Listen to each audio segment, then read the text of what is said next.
1 গ্রাম অক্সিজেনে কয়টি পরমাণু আছে তা হিসাব করো। তো এখানে 1 গ্রাম মানে ডাব্লিউ এর মান 1 গ্রাম। আর অক্সিজেন বলতে আমরা কাকে বুঝি? O2 কে বুঝি।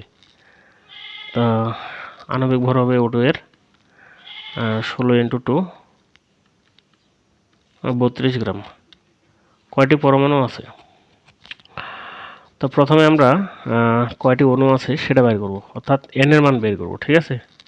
আর আমরা জানি n equal W/m equal n/6.023 × 10⁻23। তাহলে আমরা শুধু এই অংশটা নেব, ঠিক আছে। W/m equal n/6.023 × 10⁻23। এখন W এর মান দেওয়া আছে 1 আর আণবিক ভর অক্সিজেনের 32।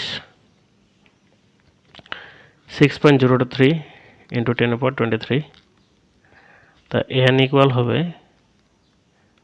6.023 × 10⁻23, নিচে হবে 32।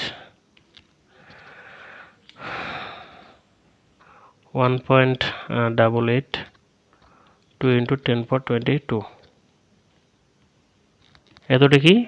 এতটি হবে অক্সিজেনের অণু, ঠিক আছে। 1 গ্রামে অক্সিজেন অণু আছে এতটি। আর আমরা বের করব কয়টি পরমাণু আছে। তা আমরা দেখব যে একটি অক্সিজেন অণুতে কয়টা পরমাণু আছে? 2টা পরমাণু আছে। এজন্য এতটিতে কয়টা থাকবে? তাহলে এই মানটার সঙ্গে 2 গুণ হয়ে যাবে, ঠিক আছে। একটা অণুতে যদি 2টা থাকে তাহলে এতটাতে কয়টা থাকবে?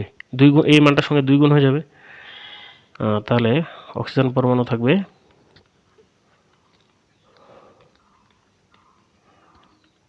1.882 × 10⁻22 × 2।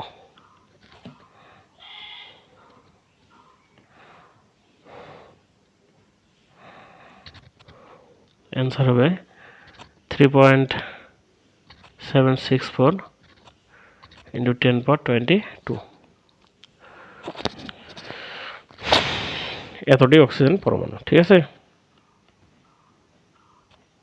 এটাই অ্যান্সার।